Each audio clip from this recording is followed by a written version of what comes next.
नमस्कार। आज हम शुरू करने जा रहे हैं class 10 science chapter number 4 carbon and its compound. This is first lecture of this chapter. In this chapter we'll discuss some important topics like carbon and its properties। तो आइए शुरू करते हैं। सबसे पहले हम बात करते हैं कार्बन से। कार्बन के इस चैप्टर में हम कौन कौन से टॉपिक कवर करेंगे, सबसे पहले उस पर डिस्कशन कर लेते हैं। So first topic is introduction about carbon. Second topic is the covalent bond. Third topic is Bose-like nature of carbon. Fourth topic is chemical properties of carbon compounds. Fifth topic is important carbon compounds like ethyl alcohol and acetic amla. And last topic, that is soap and detergent. That are very most important topics of this chapter for the board examination. So let's start. Basically जब हम बात करते हैं carbon की, तो carbon एक बहुत बड़ा इंपॉर्टेंट रोल प्ले करता है हमारी लाइफ में और केमिस्ट्री में। क्योंकि आपको पता है कि जब भी हम केमिस्ट्री का क्लासिफिकेशन करते हैं तो केमिस्ट्री को हम दो पार्ट में डिवाइड करते हैं, एक ऑर्गेनिक केमिस्ट्री और दूसरा इनऑर्गेनिक केमिस्ट्री। यानी केमिस्ट्री का 50% पार्ट हम ऑर्गेनिक केमिस्ट्री मानते हैं, या ऑर्गेनिक केमिस्ट्री वे सब्सटेंस होते हैं जहां पर कार्बन के कंपाउंड्स होते हैं। यानी कार्बन के कंपाउंड्स को जहां पर हम स्टडी करते हैं उन्हें हम बोलते हैं ऑर्गेनिक कंपाउंड, और ऑर्गेनिक कंपाउंड की जहां पर स्टडी करते हैं उससे बोलते हैं ऑर्गेनिक केमिस्ट्री। तो इससे पता चलता है कि कार्बन हमारी लाइफ में कितना ज्यादा इंपॉर्टेंट। या फिर दूसरे शब्दों में हम ये भी कह सकते हैं कि आज की डेट में हमारे आसपास अगर आप नजर घुमा के देखेंगे तो लगभग 90% चीजें ऐसी मिलेंगी जहां पर कार्बन अवेलेबल होगा। या अगर कार्बन कंपाउंड्स की संख्या की बात करें तो लगभग 50% कार्बन कंपाउंड्स होंगे जहां पर कार्बन अवेलेबल होता है। तो इस चैप्टर में हम कार्बन से रिलेटेड बहुत सारी इंपॉर्टेंट चीज पढ़ेंगे, क्योंकि इस समय हम कार्बन की या ऑर्गेनिक केमिस्ट्री की जस्ट स्टार्टिंग करने वाले चैप्टर में, तो कार्बन में या ऑर्गेनिक केमिस्ट्री की बहुत बेसिक चीजें हम इस चैप्टर में कवर करेंगे। जैसे आईयूपीएसी है, नॉमेनक्लेचर है, वो हम यहाँ पर पढ़ने वाले हैं। या फिर कार्बन की जितनी भी प्रॉपर्टीज होती हैं वो सभी पढ़ने वाले हैं, chemical properties, physical properties, allotrope of carbon, है ना। तो ये सारी चीजें हम एक एक करके कवर करते हैं, आप लोग मेरे साथ बने रहिए। चलिए हम बात करते हैं, सबसे पहले इंट्रोडक्शन की बात करते हैं। तो इंट्रोडक्शन में सबसे पहला जो पॉइंट आपके सामने दिखाई दे रहा है, that is compounds are two types. मैंने पहले बता दिया कि जब भी हम क्लासिफिकेशन की बात करते हैं ऑर्गेनिक जब हम क्लासिफिकेशन की बात करते हैं कार्बन की या कंपाउंड्स की, तो उसको हम टू पार्ट्स में क्लासिफाई करते हैं, that is organic compounds and inorganic compound. तो ऑर्गेनिक कंपाउंड की स्टडी जहां करेंगे उसे बोलते हैं ऑर्गेनिक केमिस्ट्री, और इनऑर्गेनिक कंपाउंड्स की जहां पर स्टडी करेंगे उसे हम बोलेंगे इनऑर्गेनिक केमिस्ट्री। क्लियर है? Okay. Organic compounds are made up of carbon. Organic compounds को ऑर्गेनिक क्यों बोलते हैं, कार्बनिक रसायन क्यों बोलते हैं? क्योंकि वहां पर कार्बन अवेलेबल होता है। तो organic compounds are made up of carbon and form the basis of all living organism. जितने भी लिविंग ऑर्गेनिज्म हैं वो सभी कार्बन से मिलकर बने होते हैं। That is the important of carbon compound. Carbon compounds जब हम बॉन्डिंग की बात करते हैं तो carbon always form covalent bond. और कोवैलेंट बॉन्ड कैसे बनता है? तो कोवैलेंट बॉन्ड बनता है इलेक्ट्रॉन्स की शेयरिंग के। आपने पढ़ा होगा कि अपने पास तीन प्रकार के बॉन्ड होते हैं। कौन कौन से होते हैं? तो फर्स्ट आपका होता है आयनिक बॉन्ड, जहां पर इलेक्ट्रॉन ट्रांसफर करने के बाद बंध बनता है। दूसरा है कोवैलेंट बॉन्ड, जहां पर इलेक्ट्रॉन की शेयरिंग के बाद बनता है। और तीसरा और अंतिम होता है पोलर बॉन्ड, जहां पर टू इलेक्ट्रॉन्स यानी a pair of electrons transfer in only one side, that is called polar bond. ठीक है, तो इस प्रकार के तीन प्रकार के बॉन्ड होते हैं। जहां पर हम बात करते हैं कार्बन की, तो carbon always form covalent bond. कैसे?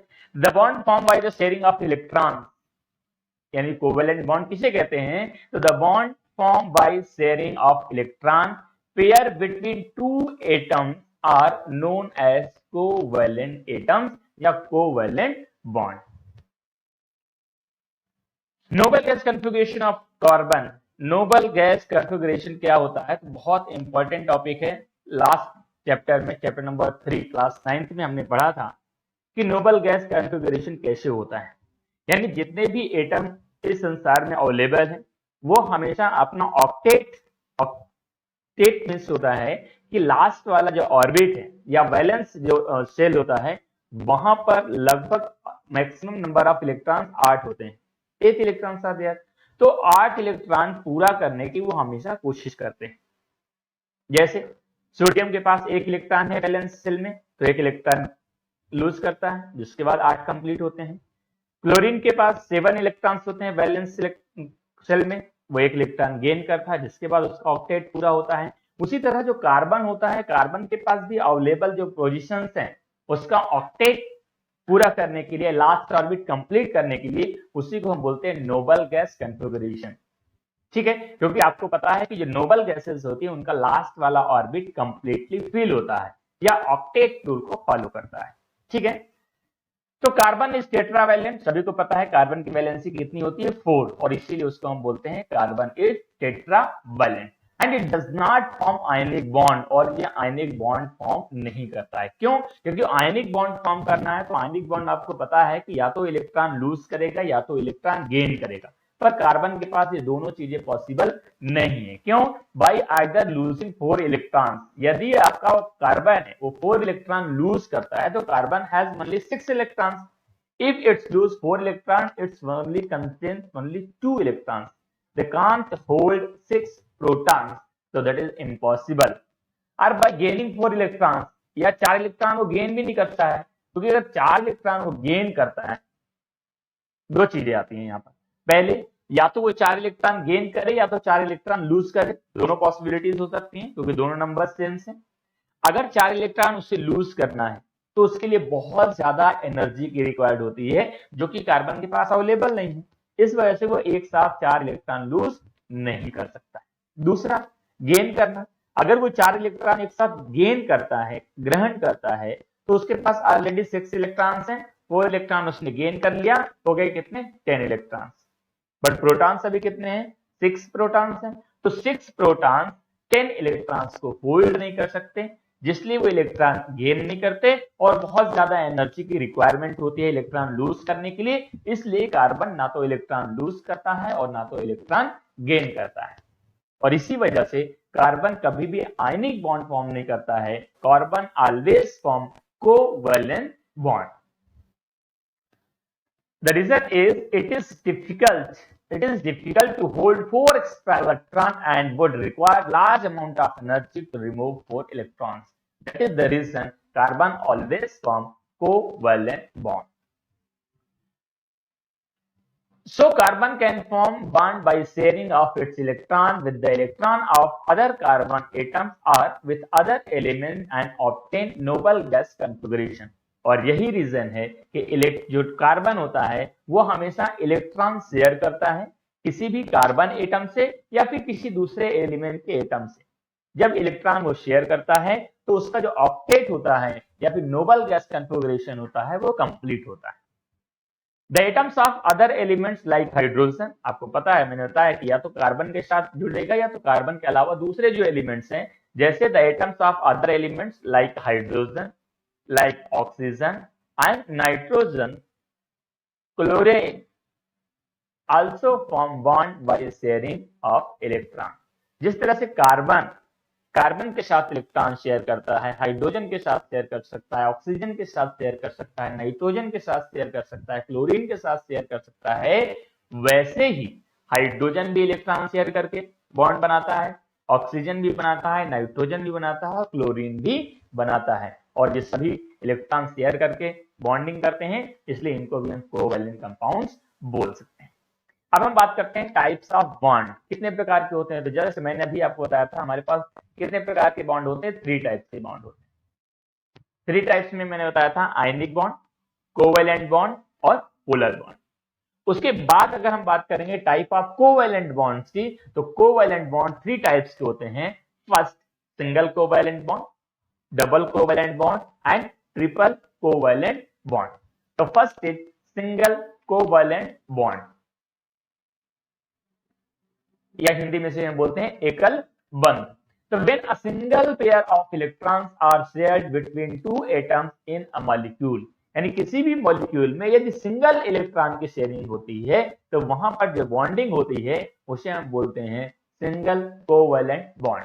फॉर एग्जाम्पल मान लेते हैं हमारे पास जो कंपाउंड है, जो मॉलिक्यूल है, that is hydrogen gas. Hydrogen gas के लास्ट ऑर्बिट में यानी वैलेंस सेल में कितना इलेक्ट्रॉन होता है? Only one.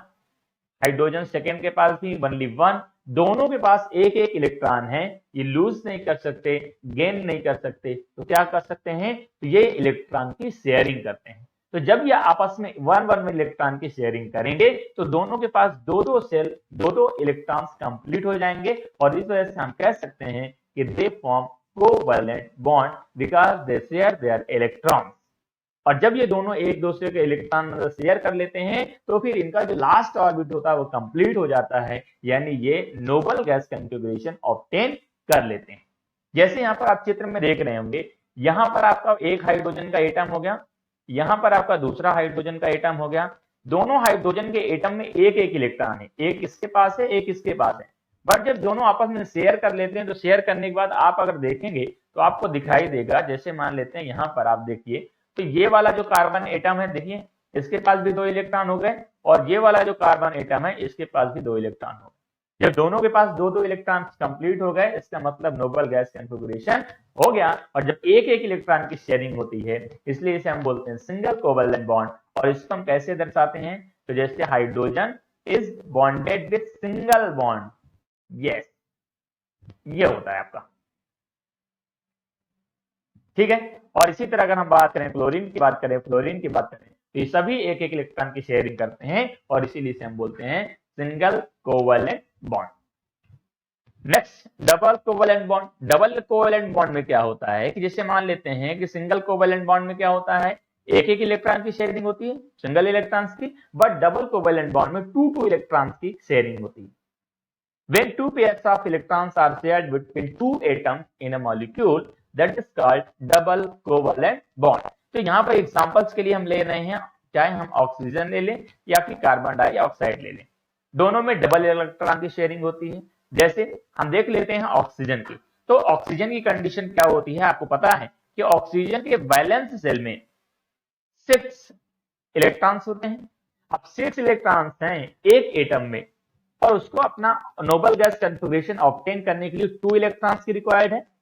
और इसी तरह जो दूसरा एटम है हमारा ऑक्सीजन का, उसके पास भी वैलेंस सेल में 6 इलेक्ट्रॉन्स हैं, यानी नोबल गैस कॉन्फ़िगरेशन ऑब्टेन करने के लिए उसको भी 2 इलेक्ट्रॉन्स की रिक्वायर्ड है। जब सेम अमाउंट में इलेक्ट्रॉन्स रिक्वायर्ड होते हैं तो दे कैन से, अब यहाँ पर ये वाला ऑक्सीजन एटम और ये वाला ऑक्सीजन एटम, ये दोनों दो दो इलेक्ट्रॉन की शेयरिंग करते हैं जिसके बाद बॉन्डिंग होती है। अब आप नीचे वाले चित्र में अगर ध्यान से देखेंगे तो इस फिगर में आप समझ पाएंगे कि देखिए ये वाला ऑक्सीजन एटम है, इसने 2 इलेक्ट्रॉन की शेयरिंग की, और ये वाला ऑक्सीजन एटम है, इसने 2 इलेक्ट्रॉन की शेयरिंग की। जब दोनों दो इलेक्ट्रॉन की शेयरिंग की है तो जो बॉन्ड बनता है उसे हम बोलते हैं डबल कोवैलेंट बॉन्ड। और इसको हम किस तरह से करते हैं? तो एक ऑक्सीजन एटम और फिर ये डबल बॉन्ड का सिंबल हो गया और ये दूसरा ऑक्सीजन एटम हो गया।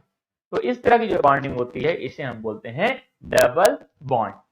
क्लियर है? चलिए अगर हम बात करें CO2 कार्बन की, अगर हम बात करें तो देखो CO2 कार्बन डाइऑक्साइड में डबल बॉन्डिंग कैसे होती है? तो एक कार्बन एटम है, कार्बन एटम में आपको पता है कितने इलेक्ट्रॉन्स होते हैं वैलेंस सेल में? तो 4 इलेक्ट्रॉन्स होते हैं। एक हो गया, 2 हो गया, 3 हो गया, 4। अब कार्बन को 4 ही इलेक्ट्रॉन और चाहिए, तो ये किसके साथ बॉन्डिंग करता है? ये बॉन्डिंग करता है एक ऑक्सीजन एटम के साथ।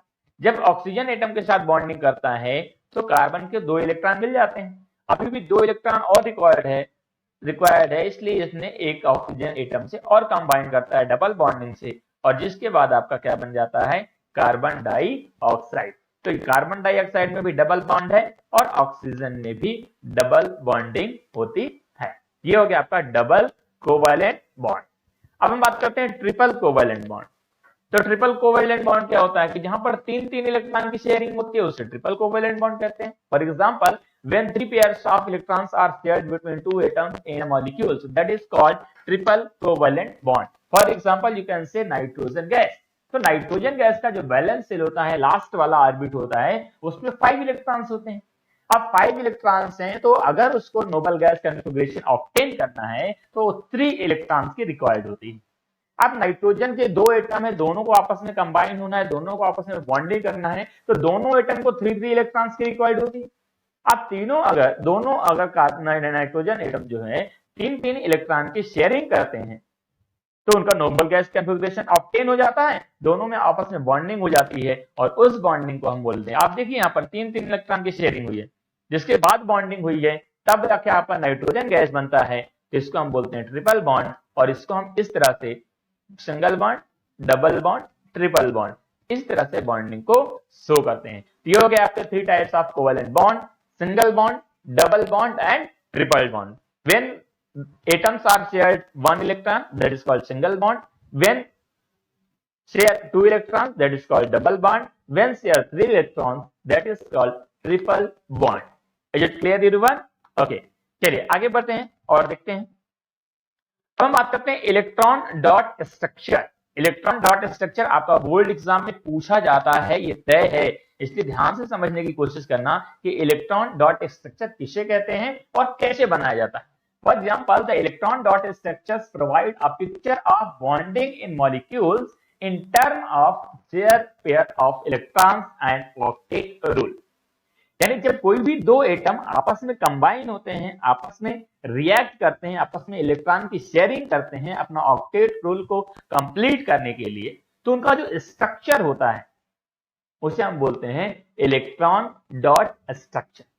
For example, I have an example that is formation of hydrogen molecule. Hydrogen molecule means H2, H2 means hydrogen gas. अब हाइड्रोजन गैस के बीच में बॉन्डिंग कैसी होती है एटम्स की, तो मान लेते हैं एक एटम आपका ये हो गया हाइड्रोजन का, उसके पास एक इलेक्ट्रॉन है, दूसरा एटम ये हो गया, इसके पास एक इलेक्ट्रॉन है।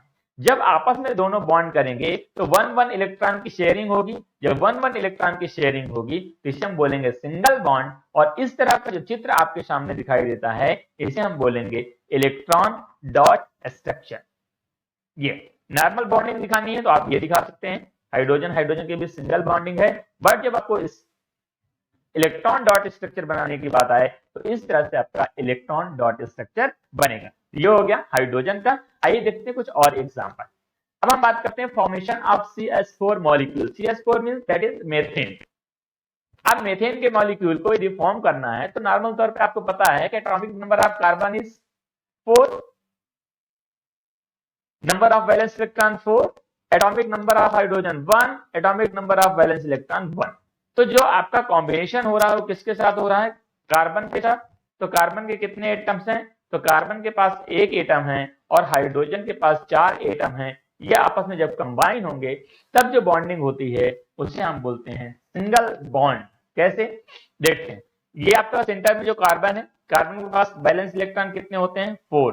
तो एक इलेक्ट्रॉन, 2 इलेक्ट्रॉन, 3, 4। और इसी तरह 4 हाइड्रोजन के पास बैलेंस इलेक्ट्रॉन कितने होते हैं, 1-1। तो when they combine with each other and share their electron, 1-1 electron, that is called single bond, and the image are showing here, that is called electron dot structure of methane gas। तो इस तरह से electron की sharing कैसे होती है वो हमें जो दिखाते हैं, हम स्ट्रक्चर बना के दिखाते हैं, उसी को हम बोलते हैं इलेक्ट्रॉन डॉट स्ट्रक्चर। ठीक है, चलिए आगे एक एग्जांपल और ले लेते हैं, formation of CO2 gas. CO2 molecule, CO2 मतलब कार्बन डाइऑक्साइड गैस। अब कार्बन डाइऑक्साइड का अगर इलेक्ट्रॉन डॉट स्ट्रक्चर बनाएंगे तो अभी जस्ट हमने देख रहा था कि कार्बन जो होता है ऑक्सीजन के पास डबल बॉन्डिंग करता है। तो डबल बॉन्डिंग मतलब 2-2 इलेक्ट्रॉन्स की शेयरिंग होती है। तो 2-2 इलेक्ट्रॉन की शेयरिंग के लिए जो हम इलेक्ट्रॉन डॉट स्ट्रक्चर बनाएंगे वो कुछ इस तरह से आपको दिखाई देने वाला है।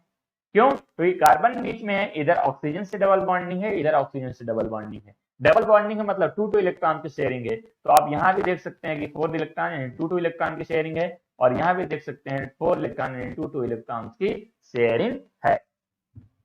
क्लियर है, तो इस तरह से हम बनाते हैं इलेक्ट्रॉन डॉट स्ट्रक्चर। एक एग्जांपल यहाँ पर और दिया हुआ, फॉर्मेशन ऑफ H2S यानी हाइड्रोजन सल्फाइड गैस। तो हाइड्रोजन सल्फाइड गैस की क्या कंडीशन होती है कि जो हाइड्रोजन होता है उसके पास एक ही इलेक्ट्रॉन होता है, बट सल्फर के पास 2 इलेक्ट्रॉन होते हैं वैलेंस में। जब 2 इलेक्ट्रॉन होते हैं, एक इलेक्ट्रॉन की शेयरिंग करते हैं, सॉरी जो सल्फर होता है उसके पास 6 इलेक्ट्रॉन होते हैं। हाइड्रोजन के साथ शेयरिंग करना है तो एक इलेक्ट्रॉन की शेयरिंग करेगा, जिसके बाद उसके ऑक्टेट यानी नोबल गैस कॉन्फ़िगरेशन होता है उसमें 8 इलेक्ट्रॉन कंप्लीट हो जाते हैं। और हाइड्रोजन का भी कंप्लीट होता है। तो इस तरह का जो बॉन्डिंग होता है हाइड्रोजन और सल्फर के बीच में, उसे हम बोलते हैं इलेक्ट्रॉन डॉट स्ट्रक्चर। और उसे कैसे दिखाते हैं, तो दो तरीके हैं, ये होता है इलेक्ट्रॉन डॉट स्ट्रक्चर और ये होता है आपका मॉलिक्यूलर स्ट्रक्चर। ठीक है, तो इस तरह से आप किसी भी कंपाउंड का इलेक्ट्रॉन डॉट स्ट्रक्चर बना सकते हैं। अब हम बात करने वाले हैं physical properties of organic compounds, यानी जो ऑर्गेनिक कंपाउंड्स होते हैं उनकी फिजिकल प्रॉपर्टीज क्या होती है।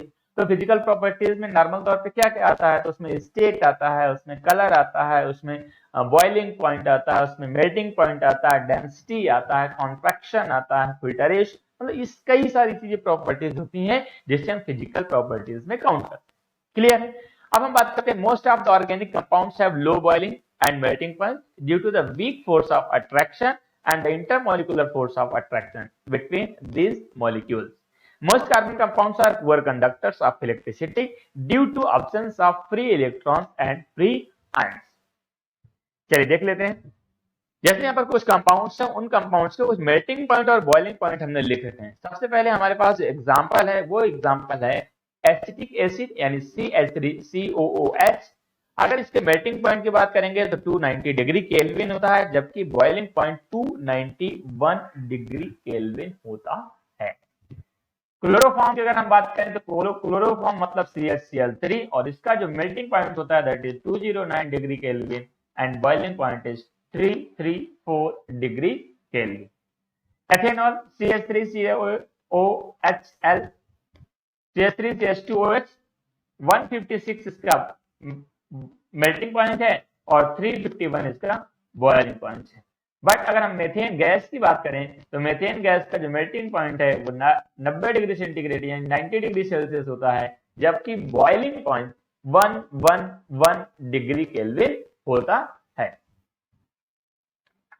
अब हम बात करने वाले हैं एलोट्रॉप ऑफ कार्बन। क्या होते हैं एलोट्रॉप? तो एलोट्रॉप वे कार्बन एटम होते हैं जो स्ट्रक्चर में अलग अलग हैं, फिजिकल प्रॉपर्टीज में अलग अलग हो सकते हैं, बट केमिकल प्रॉपर्टीज में कोई भी चेंजेस नहीं होते हैं, उन्हें हम बोलते हैं एलोट्रॉप ऑफ कार्बन। तो एलोट्रॉपी किसे कहते हैं? The phenomena in which the element exist in two or more different physical states. ध्यान से सुनिए कि the phenomena in which the element exist in two or more different physical states with similar chemical properties are called allotropes. यानी जितने भी carbon atom हम इस समय कार्बन की बात करें इसलिए कार्बन बात कर रहे हैं, तो कार्बन के एटम्स जो होते हैं उनका अरेंजमेंट अलग अलग अगर कर दिया जाए तो उनकी केमिकल प्रॉपर्टीज में तो कोई चेंजेस नहीं होंगे क्योंकि एटम कार्बन के ही हैं। बट यदि मान लेते हैं कि उनकी केमिकल प्रॉपर्टीज में कोई चेंजेस आते हैं तो उन्हें हम अलग अलग प्रकार के कार्बन या एलोट्रॉप ऑफ कार्बन कह सकते हैं। जैसे कार्बन हैज 3 मेन एलोट्रॉप्स। कौन कौन से होते हैं? तो डायमंड होता है, ग्रेफाइट होता है और कोल होता है। तो diamond, graphite and coal are same contents carbon has, but their physical properties are very different because diamond is the hardest substance in earth but coal not. Graphite is a good conductor of electricity but diamond not. तो physical properties तो different है but chemical property लगभग सभी की same रहती है, एक जैसी रहती है। ठीक है, तो in this carbon an atom is bonded to 4 other items of carbon formatting hair dimensional structure. It is the hardest substance and number.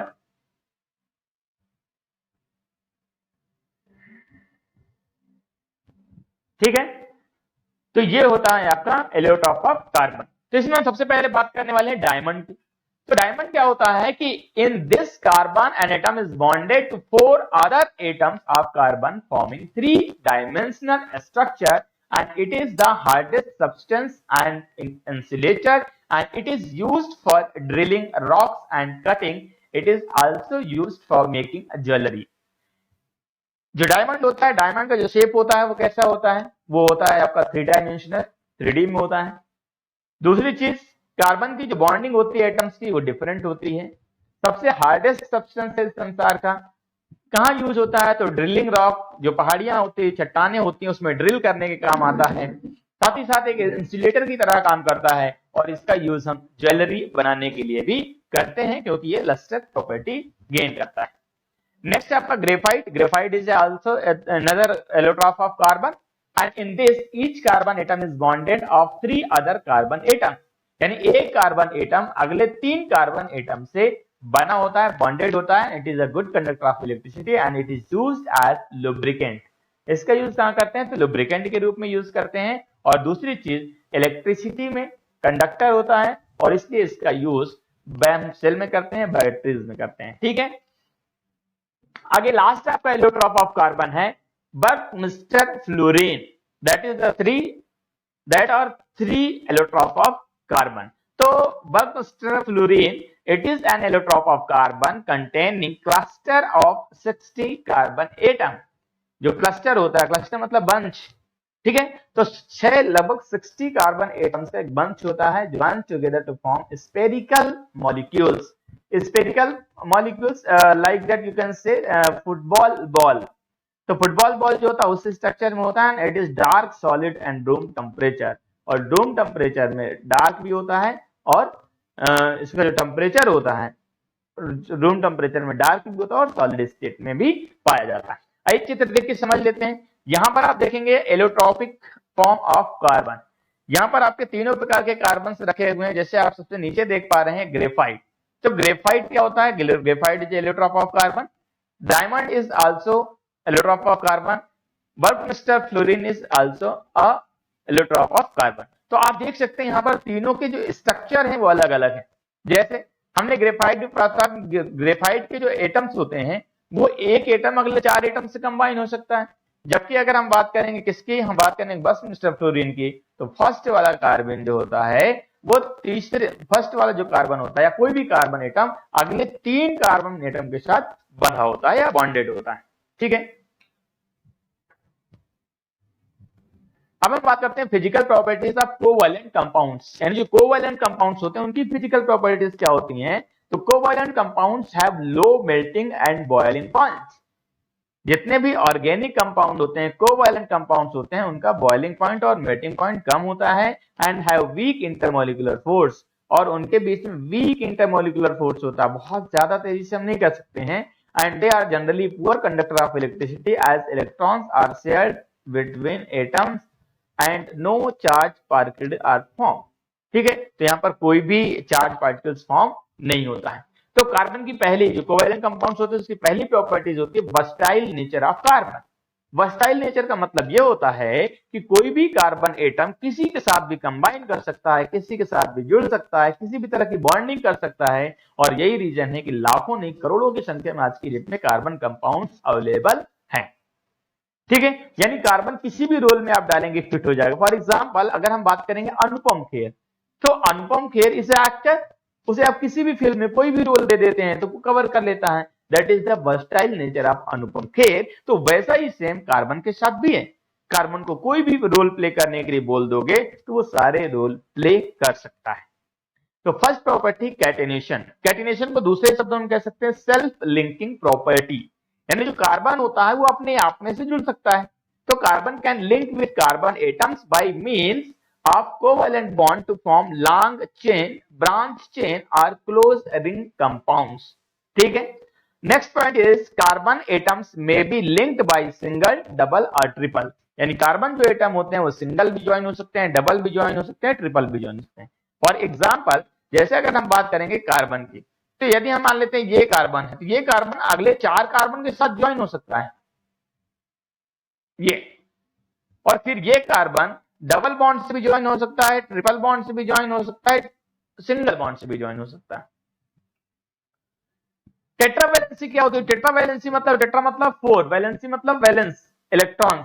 तो जब कार्बन में 4 इलेक्ट्रॉन्स होते हैं वैलेंस में, इसका मतलब कार्बन एक साथ 4 एटम के साथ कंबाइन कर सकता है। जैसे जस्ट अभी मैंने आपको बताया था, आप देख लीजिए, जैसे ये कार्बन है तो कार्बन की वैलेंसी 4 होती है, वैलेंस इलेक्ट्रॉन 4 होते हैं, इसलिए वो एक साथ 4 इलेक्ट्रॉन के साथ शेयरिंग कर सकता है। तो जैसे मान लेते हैं यहां पर भी शेयर किया, यहां पर भी शेयर किया, यहां पर भी शेयर किया, यहां पर, तो यहां पर चारों जगह कार्बन भी हो सकता है या कार्बन के अलावा दूसरे भी हो सकते हैं। तो चूंकि यहां पर कार्बन होता है, कार्बन कार्बन के साथ जुड़ जाता है, इसलिए हम इसे क्या बोल देते हैं? इसको हम बोल देते हैं कैटिनेशन, यानी सेल्फ लिंकिंग प्रॉपर्टी। और फिर एक साथ 4 से कंबाइन करता है, इसलिए इसको हम बोलते हैं tetra valency. So carbon has 4 valence electron. Carbon can bond with 4 carbon atoms, monovalent atoms, oxygens, nitrogens and sulfur. ठीक है, तो ये सभी क्या होते हैं। यहां से हम फर्स्ट लेक्चर को फिनिश करते हैं। फर्स्ट लेक्चर में हमने physical properties of carbon compounds and some important topics we have cover in this lecture. This is question of the day. How many valence electron in carbon atom? That is very simple question. The options are 5, 2, 4 and 0. If you have answer, you can comment your answer in comment box. Okay? तो यहां से chapter आपका finish होता है। Thanks for joining the class, watching the video. If you are new, please subscribe our YouTube channel. If you have already subscribed, please press the bell icon. If you want some important topics, you can comment in comment section. Thanks for watching this video. Please like, share and subscribe our channel and